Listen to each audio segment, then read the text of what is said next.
Imagine a time when music was an experience bound by physical constraints. The gramophone, with its large horn-like speaker, was the centerpiece of the early 20th century living room, spinning shellac discs at a steady 78 revolutions per minute. This heralded the era of recorded music, allowing people to listen to their favorite tunes without the need for a live performance. As technology advanced, so did our means of consuming music. The gramophone gave way to the radio, which brought a variety of music, news, and entertainment right into our homes. It was a cultural shift, democratizing access to music like never before. But the march of progress didn't stop there. The mid-20th century saw the rise of cassette tapes and the Walkman. Suddenly music was portable. You could carry your favorite songs in your pocket and listen to them on the go.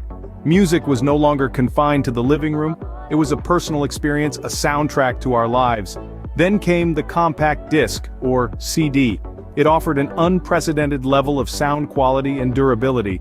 But even the mighty CD would eventually be dethroned by a new disruptive technology: digital music. With the advent of digital music platforms, we no longer needed physical media to listen to our favorite songs. Music was now a series of ones and zeros, stored on hard drives and later, in the cloud. We could access millions of songs at the click of a button, curate playlists to suit our moods, and discover new artists from around the world. This was a paradigm shift, not only in how we listened to music, but also in how we interacted with it. Music became a social experience, something to be shared and discussed with others. It was the soundtrack to our online lives, playing in the background as we browsed the internet, chatted with friends, or worked on our latest projects. And at the heart of the digital revolution, a Swedish startup was about to change everything. In chilly Stockholm, two visionaries, Daniel Ek and Martin Lorentzen, dreamed of a new way to listen to music. They were not just music enthusiasts, but tech innovators with an audacious idea. They envisioned a platform that would revolutionize the way we consume music, breaking away from traditional physical copies and downloads. Their idea was simple, yet groundbreaking. They wanted to create a service that would allow people to stream music directly from the internet, a concept that was unheard of at the time. They saw a problem: music was becoming increasingly difficult to access in the digital age. But they also saw a solution, a platform that could make any song available at the click of a button. Their vision was ambitious. They wanted to democratize music, to make it accessible to everyone, no matter where they were or what device they were using. Their mission was to make music accessible to everyone, everywhere, at all times. In an era where piracy was king, Spotify offered a legal alternative. The early 2000s were marred by rampant music piracy, as listeners flocked to peer-to-peer networks to download their favorite tunes without paying a dime. This was not just a thorny issue for record labels and artists losing out on revenue, but it also presented a challenge to the fans who had to navigate these murky waters, often risking malware infections and legal repercussions. Enter Spotify. With its vast library of songs and user-friendly interface, Spotify presented a beacon of hope in this chaotic landscape. It offered a solution that was both legal and accessible, appealing to the music lovers who wanted to support their favorite artists but also craved the convenience that digital technology could offer. And so, the tide began to turn. People didn't necessarily want to pirate, they wanted easy and affordable access to music. Not just for music lovers, Spotify became a platform for artists, giving them global reach. Imagine a world where the only barrier between an artist and their audience is a click of a button. That's the world Spotify built. It didn't just revolutionize how we listen to music, but also how music is shared and discovered. With Spotify, artists, especially independent ones, found a platform that allowed them to showcase their talents to a global audience. It was a game changer. No longer were musicians restricted by geographical boundaries or the whims of record labels. Spotify gave them the freedom to connect directly with their fans. But it wasn't just about reach. Spotify also changed the game in music discovery. With its algorithm-driven playlists and features like Discover Weekly, it championed new artists, helping them find their audience, and helping us find our new favorite tunes. And let's not forget the impact Spotify had on the music industry's very structure. It broke down the traditional hierarchy, giving emerging artists a fair shot at success. Suddenly, you didn't need to be signed to a major label to be heard. All you needed was talent, and the courage to share your music with the world.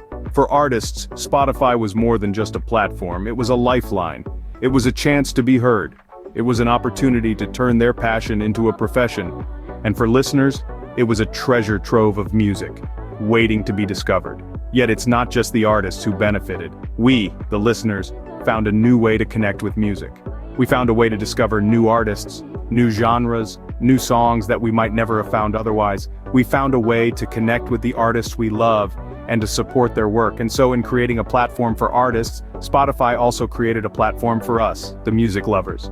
It gave us access to a world of music that was previously unimaginable.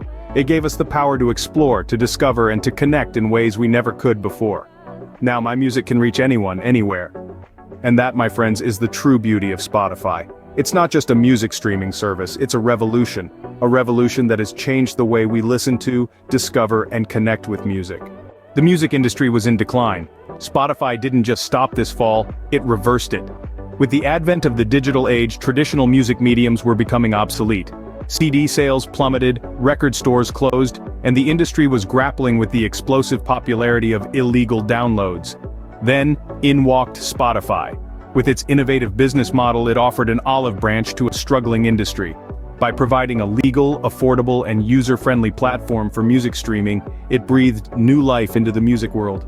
Suddenly, people had access to an enormous library of music at their fingertips, and artists could reach a global audience with the click of a button. The impact was seismic.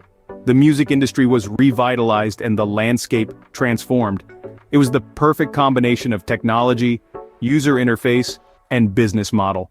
Spotify didn't just adapt to the digital revolution, it led it. But the revolution wasn't without challenges. Artists expressed concerns about revenue distribution. This sentiment echoed across boardrooms and recording studios alike. The heart of the critique was this: while Spotify's streaming service brought music to the masses, it did so at a price that many artists found insufficient. The pennies earned per stream were a far cry from traditional album sales, and the platform's freemium model, while great for attracting users, was seen as devaluing the very music it sought to share.